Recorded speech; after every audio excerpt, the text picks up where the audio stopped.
آج کی ویڈیو میں ہم آپ کو لے کر جائیں گے ایک ایسے جنت نظیر ملک کی سیر پر جو زمین پر موجود ہوتے ہوئے بھی پانی کے خطرے میں گھرا ہوا ہے۔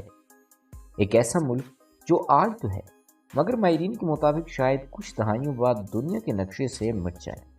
جی تو فرینڈز، ہم بات کر رہے ہیں مالدیپ کی، وہ دلکش ملک جہاں دنیا بھر سے سیاح چھٹیاں منانے آتے ہیں۔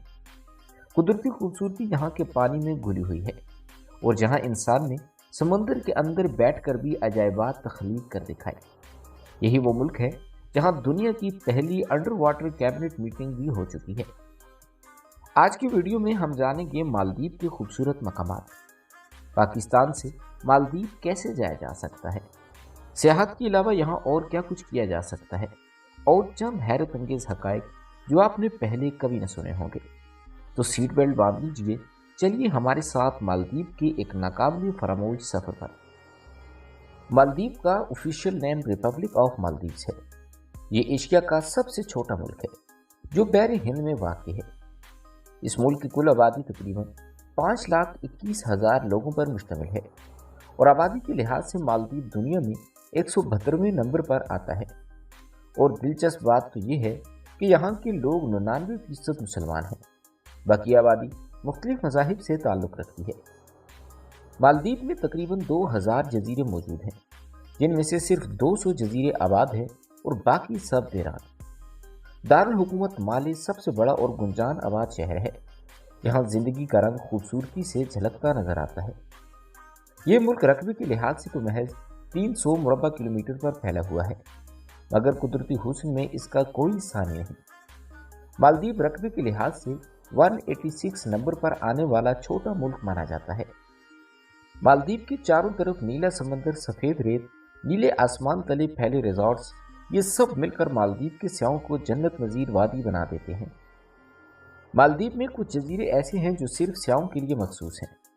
پرائیویٹ آئی لینڈز پر بنے دنیا کے مہنگے ترین ریزارٹس یہاں موجود ہیں۔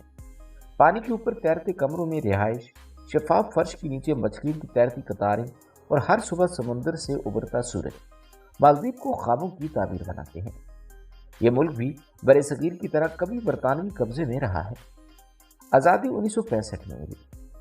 مالدیپ کا قانون کہتا ہے کہ صرف مسلمان ہی یہاں کی شہریت حاصل کر سکتے ہیں۔ 12ویں صدی میں یہاں اسلام آیا اور تب سے آج تک یہ ملک ایک پرامن اسلامی ریاست کے طور پر جانا جاتا ہے۔ 2009 میں دنیا نے ایک منفرد منظر دیکھا جب مالدیپ کی کیبنٹ نے سمندر کے نیچے ایک میٹنگ کی۔ مقصد تھا دنیا کی توجہ موسمیاتی تبدیلیوں کی طرف مبذول کروانا۔ یہی نہیں، یہاں پانی کے نیچے کئی ریسٹورنٹس بھی بنائے گئے ہیں جہاں آپ کھانے کے ساتھ ساتھ سمندر کے اندر دوسری زندگی کا نظارہ بھی کر سکتے ہیں۔ مالدیپ میں ہر سال لاکھوں سیاح آتے ہیں۔ مالدیپ کی معیشت میں 75% حصہ ٹورزم کا ہے۔ دلچسپ بات تو یہ ہے کہ یہاں جرائم کی شرح نہ ہونے کے برابر ہے۔ یہاں کے لوگ دنیا کے سب سے زیادہ ایماندار اور مہمان نواز مانے جاتے ہیں۔ مالدیپ کی کرنسی روپیہ ہے جو پاکستانی 58 اور انڈین 55 روپوں کے برابر ہے۔ حیران کن بات یہ ہے کہ مالدیپ اتنا مہنگا بھی نہیں جتنا لوگ سوچتے ہیں۔ سمارٹ پلاننگ کے ساتھ ایک عام پاکستانی یا انڈین بھی یہاں کا سفر بآسانی کر سکتا ہے۔ اگر بات کریں مالدیپ کی مشہور مقامات کی تو مالے سٹی، جسے مالدیپ کا دل بھی کہا جاتا ہے، یہاں آپ کو خوبصورت مسجدیں، فش مارکیٹس اور مالدیپ نیشنل میوزیم ملے گا۔ بل ہمالے، یہ ایک مصنوعی جزیرہ ہے جہاں جدید طرز زندگی ہوٹلز اور ساحلوں کا حسین امتزاج ہے۔ کومو کوکا آئی لینڈ، یہ بھی قدرتی حسن اور آرام دہ زندگی کا ایک بہترین نمونہ ہے۔ بنانا ریف، زیر آب زندگی کا دلکش منظر اور ڈائیونگ کے لیے دنیا کی بہترین جگہوں میں یہ شمار ہوتا ہے۔ یہاں سے ایک جزیرے سے دوسرے جزیرے تک پہنچنے کے لیے سی پلین یعنی پانی پر اترنے والا جہاز بھی استعمال کیا جاتا ہے۔ فرینڈز، اگر آپ تعلیم میں دلچسپی رکھتے ہیں تو اسلامک یونیورسٹی آف مالدیپ میں اسکالرشپ کے ذریعے داخلہ لیا جا سکتا ہے۔ 2023 اور 2024 میں مالدیپ نے ہاسپٹیلٹی، ہوٹل، میڈیکل اور انجینئرنگ کے شعبوں میں کئی ملازمتیں پیش کی ہیں، جہاں پاکستانی اور انڈین بغیر ویزا اپلائی کر سکتے ہیں۔ جی ہاں، پاکستانی اور انڈینز کو مالدیپ کے لیے ویزا کی ضرورت نہیں، صرف ٹکٹ خریدیں اور روانہ ہو جائیں۔ دوستوں، مالدیپ ایک ایسا ملک ہے جسے قدرت نے خوبصورتی سے نوازا ہے، مگر یہی قدرت یعنی سمندر اس کی سب سے بڑی کمزوری بھی بن چکی ہے۔ عالمی درجہ حرارت کے بڑھنے سے سمندر کی سطح بلند ہو رہی ہے، اور اگر یہی صورتحال رہی تو آنے والے وقت میں شاید یہ حسین ملک صرف تصویروں اور یادوں میں ہی باقی رہے۔ مالدیوز کا سرکاری مذہب اسلام ہے۔ مالدیو میں 100% لوگ مسلمان ہیں۔ مالدیو کی آبادی مکمل طور پر مسلمان ہے اور یہاں اسلام ہی سرکاری مذہب ہے۔ آئین کے مطابق صرف مسلمان ہی مالدیو کی شہریت حاصل کر سکتے ہیں۔ مالدیو میں سب سے زیادہ بولی جانے والی زبان دیوی ہے اور یہی یہاں کی سرکاری زبان بھی ہے۔ تقریباً 100% لوگ یہی زبان بولتے ہیں۔ یہ زبان سنسکرت، عربی اور اردو سے مل کر بنی ہے۔ اس کے علاوہ مالدیو میں دوسری بڑی بولی جانے والی زبان انگلش ہے۔ مالدیو میں 70 سے 80% لوگ ایسے ہیں جو انگریزی سمجھ لیتے ہیں۔ اس کے علاوہ دیگر زبانوں میں عربی، چینی، ہندی، روسی، جرمن اور اطالوی زبانیں شامل ہیں۔ مالدیو کے قومی پرچم کا رنگ سبز ہے، جس کے بیچ میں سفید ہلال یعنی چاند ہوتا ہے اور اس کے گرد سرخ رنگ کی سرحدیں ہوتی ہیں۔ مالدیو کا قومی پرندہ وائٹ بریسٹڈ واٹر ہین ہے۔ یہ ایک چھوٹا سا آبی پرندہ ہے جو تالابوں اور نم جگہوں پر پایا جاتا ہے۔ یہاں کا قومی درخت ناریل کا درخت ہے۔ ناریل کا درخت مالدیو کے ہر جزیرے میں عام پایا جاتا ہے۔ قومی مچھلی بلو اسٹرپ سنیپر ہے۔ قومی جانور گرین سی ٹرٹل ہے۔ قومی زبان دیوی ہے۔ قومی مذہب اسلام ہے۔ 2024 میں ایک اندازے کے مطابق مالدیو کی جی ڈی پی تقریباً 6 ارب امریکی ڈالر تھی۔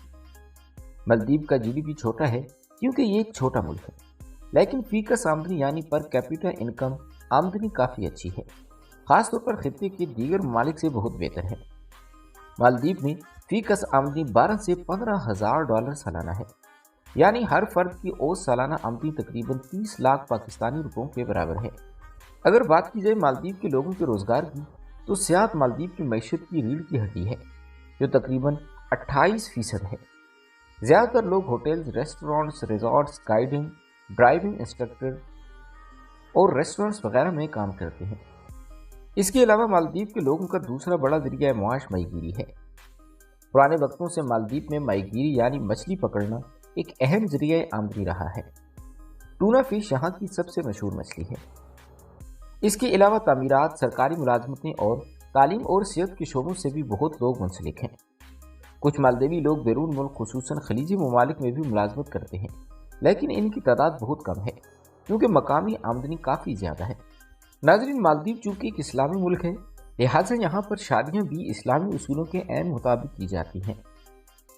مالدیوی دلہن اکثر روایتی لباس پہنتی ہے جو چمکیلے رنگوں والا کپڑا ہوتا ہے۔ اکثر سر پر اسکارف بھی لیا جاتا ہے۔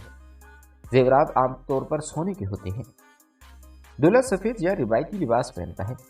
بعض اوقات فے نامی مقامی رومال یا ہیڈ گیئر بھی پہنایا جاتا ہے۔ نکاح کے بعد ولیمہ ہوتا ہے جس میں مقامی کھانے پیش کیے جاتے ہیں جیسے ٹونا فش ڈشز، ناریل کے سالن، چاول اور سمندری کھانے وغیرہ۔ یہاں آپ کو دلچسپ بات بتاتے چلیں کہ مالدیو میں طلاق کی شرح بہت زیادہ ہے اور ایک فرد قانونی طور پر ایک وقت میں صرف ایک ہی شادی کر سکتا ہے، لیکن یہ بات اسلامی اصولوں کے خلاف ہے کیونکہ اسلامی اصولوں کے تحت 4 شادیوں کی اجازت ہے اگر تمام شرائط پوری ہوں تو۔ مالدیو میں سیاح بھی سمبولک ویڈنگ کروا سکتے ہیں، یعنی ساحل پر خوبصورت انداز میں جعلی شادی کا سیٹ اپ جو صرف فوٹوز اور یادگار لمحوں کے لیے ہے۔ بات کریں اگر دارالحکومت کی تو مالدیو کا دارالحکومت مالے ہے۔ مالے کی آبادی تقریباً 2.5 سے 3 لاکھ افراد پر مشتمل ہے، جو ملک کی کل آبادی کا تقریباً 40% حصہ بنتا ہے۔ مالے کا رقبہ صرف 9 مربع کلومیٹر کے قریب ہے اور یہ دنیا کے سب سے زیادہ گنجان آباد شہروں میں سے ایک ہے۔ مالے بحر ہند کے وسط میں واقع ایک چھوٹے سے جزیرے پر آباد ہے۔ یہاں جمعہ مسجد یعنی گرینڈ فرائیڈے ماسک واقع ہے جو ملک کی سب سے بڑی مسجد ہے۔ یہاں پر ہر جگہ اسلامی تعلیمات اور روایات کا گہرا اثر نظر آتا ہے۔ صدر کا محل، پارلیمنٹ، عدالتیں اور تقریباً تمام وزارتیں مالے میں ہی موجود ہیں۔ ملک کی بہترین یونیورسٹیز، اسکولز اور اسپتال بھی یہیں واقع ہیں۔ شہر بہت چھوٹا ہے لیکن یہاں ٹریفک بہت زیادہ ہوتا ہے، گلیاں تنگ ہیں اور سڑکیں بھی زیادہ چوڑی نہیں ہیں۔ مالے میں کوئی ندی، نالا یا پہاڑ نہیں، یہ مکمل طور پر فلیٹ اور ہموار جزیرہ ہے اور سی لیول سے صرف چند فیٹ اوپر ہے۔ جی تو فرینڈز، یہ تھی ہماری آج کی ویڈیو۔ امید کرتے ہیں کہ آپ کو ہماری یہ ویڈیو ضرور پسند آئی ہوگی